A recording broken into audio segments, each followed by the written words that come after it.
So let's start with navigation, and I want to have something to navigate, so I'm going to add a little HTML to this. So in my dom.html, let's go ahead and add an unordered list, and I'll give this an ID of list.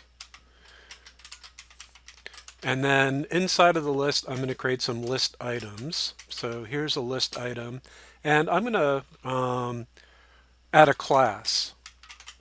So let's call this important item. And then I'll just say first.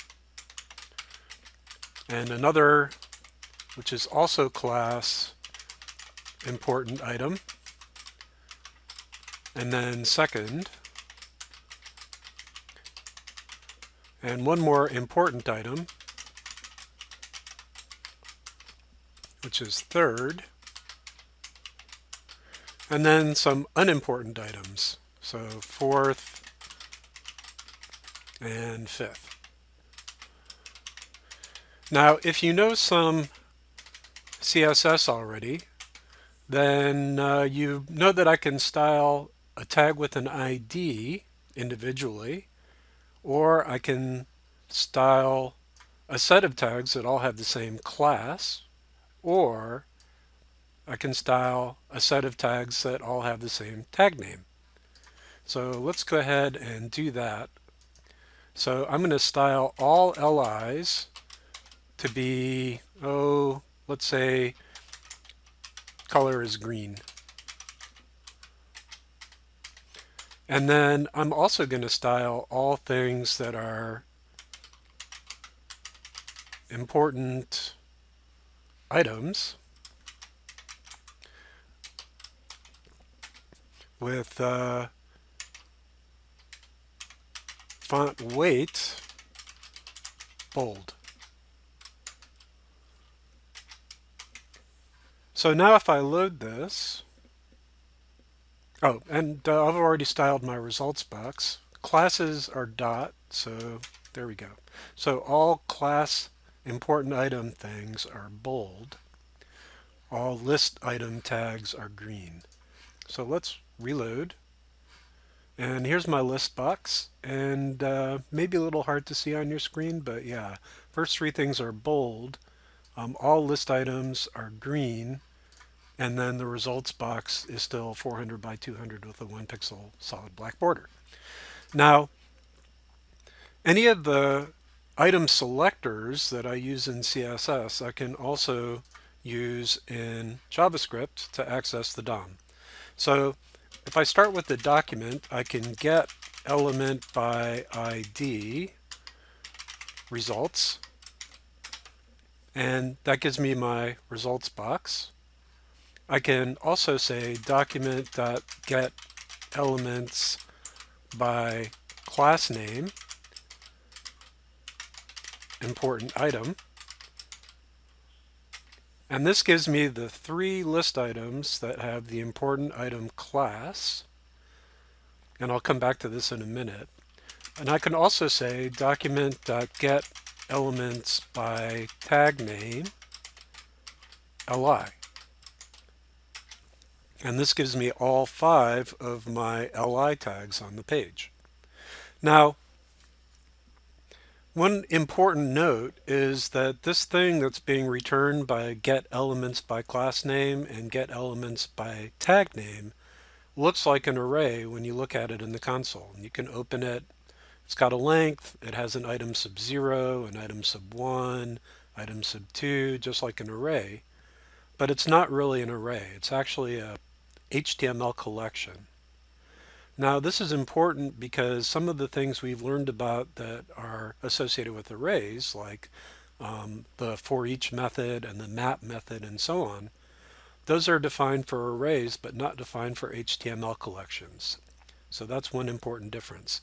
So for example, if I made an array, so var my array is equal to the array of A, comma, B, comma, C, I can say my array dot for each console.log, and that writes A, B, and C to the console. So 3 separate lines. Now, the reason I'm getting this other stuff is because here I think I want to say function sub x console.log x instead. There, so now I just got the ABC. So that works for an array, but if I go ahead and try to do the same thing for an HTML collection, so let's say var important items is that. If I say important items dot for each console.log, I get an error because there's no for each method defined on HTML collections. Now, if I want to turn this HTML collection into an array so that I can call the for each method on it, there are a bunch of different ways of doing that. I basically want to build a new array where each element in the array is one of the elements from important items. So I can say important items sub 0, that gives me the first element. Important items sub 1, second, 2 is third.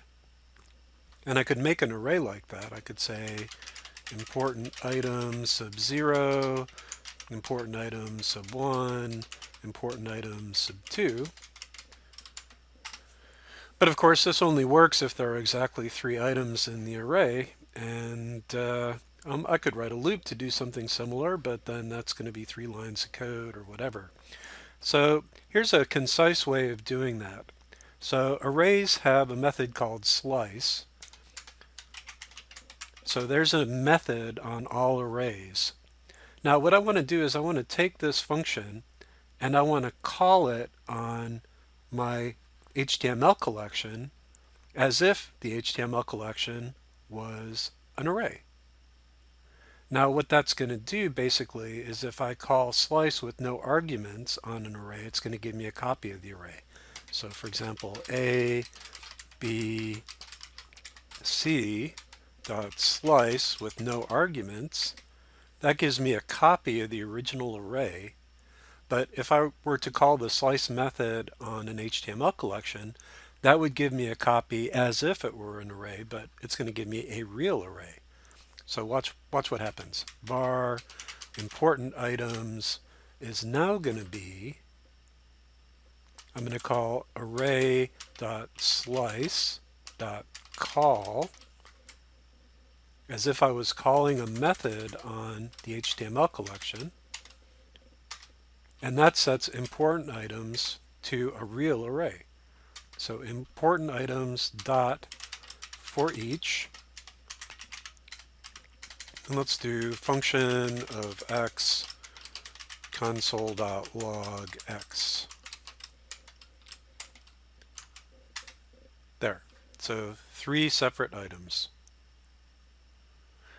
Now, the other thing that's different about an HTML collection and an array is that an HTML collection is dynamically updated every time you change the HTML, the underlying document, or access the value. So, for example, I have my important items, which has 3 items on it, and I also have document.getElements by class name, which has 3 elements on it. But watch what happens if I add another important item to this list up here. And we'll talk about exactly how to do that in a later video. But for now, var li is document.createElement, li, and then li.className is important item, and then li.innerText is 6th, and then document get elements by tag name ul. So that's getting all of the ul tags on the page, and I'm going to take the first one. I know there's only one. Append child li. So when I did that, you'll see that it added a sixth item to my unordered list, and you can tell that it has the important item class because it's displayed in bold. Now watch what happens to document.getElements by class name. Now I retrieve 4 items instead of 3, and if I look at my important items, I still have 3 in the real array. So the real array is static, this one is dynamic. So let me prove that. So var dynamic document.getElements by class name, important item. So dynamic has 4 items in it.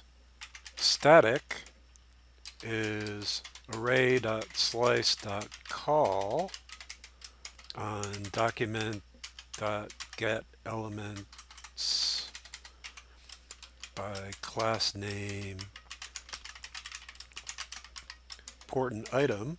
So now static is an array, dynamic is an HTML collection, and then I'm going to add another node. So let's go ahead and list item is another node. I'm going to set the class name. I'm going to set the inner text. Actually, that one should be 7th. And then I'm going to append that list item to the unordered list. So now I have a 7th item. Watch what happens to dynamic. Dynamic now has 5 elements in it. So even though I didn't say get elements by tag name again, or get elements by class name, the HTML collection has changed because I changed the underlying DOM. Whereas my real array still only has 4 items on it. So changes you make to the DOM affect HTML collections. If you make copies of them in static arrays, those arrays don't get changed. Now actually navigating the DOM, let's go ahead and start with document.getElement by ID results.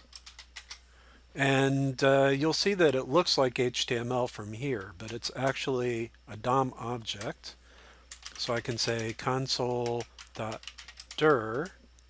of that. And that lets me browse it as if it was just a straight JavaScript object. So it has all of these properties on it. It has attributes and base URI, child nodes, children, class list, dataset, client height and width, and all this stuff. It's bloaty because you don't really need all of this stuff. There are a couple of methods that you use fairly often, and then there are a bunch of convenience methods that do the same thing as other more general methods do. So we'll see more about that when we talk about accessing and setting properties. But I do want to direct your attention to a couple of important navigational things. So let me store this in a variable. And I'll show you how to move around. So let's say you have a results box. You can look at the child nodes of that result box, and the results box doesn't have any. You can also look at the sibling, which is the next thing under the parent. So let's say results box dot parent node. That gives me the body because the body has a results box right in there. So parent gets me back up to the body. If I go results box dot parent node, which is the body dot child nodes, I get an HTML collection with 2 items. Actually, 4 items. So let's see what I get. I get a piece of text, which is basically empty, so carriage return space space, or 4 spaces. Then I get my div box, and then I have another piece of text which is carriage return and space space space space, and then my UL, my unordered list.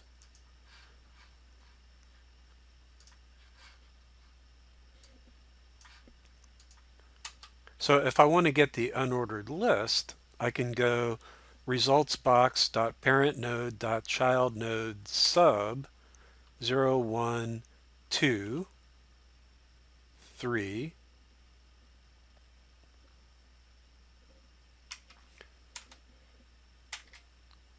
So yeah, 3, that's my unordered list. And then if I want to look in the children of that, I see a piece of text,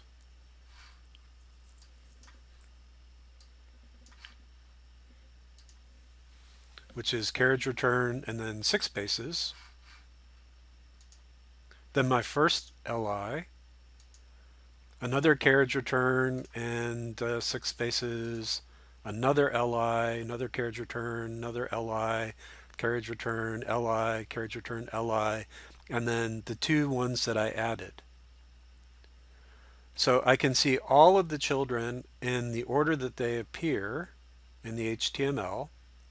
And then if I wanted to select, say, the third list item, which is element 5 in the collection of child nodes. So that's element 5. So that's my third LI. If we look at the child nodes here, we see that we just have one text node. So text node just has the text third. So if I tried to take child nodes of that thing, so there's the text node, and if I try to take child nodes of that, I don't get anything. And if I try to take the parent, that brings me back up to my third LI, and the parent of that takes me back up to my unordered list, and the parent of that takes me up to my body tag, and then the body actually has a parent as well. So console.dir this.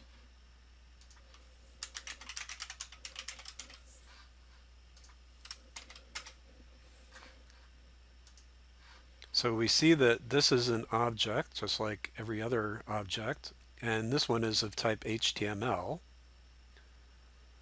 And then that reflects the HTML tag on the page. And if I go up one more from there, that goes to the document. And if I go from there, now I don't get anything because the document is the root for the HTML document. Now, in addition to going down, taking child nodes and parent nodes, you can also sort of cut right across. So if you have 2 nodes that are on the same level with a common parent, and you want to get to the next one in the list, you can use next sibling. So let's go back to my third LI, and let's say I want to go right to the next LI in the list. So that would be this fourth here. I can also say, I could go up to the parent and then skip all the way down to the one after this, but easier to just say next sibling.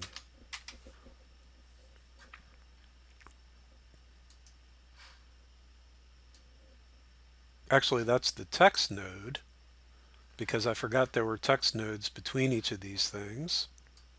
So let's go next sibling, and then next sibling. to get the li after that. So there's the fourth. And then let's skip the next text node and then get the one after that.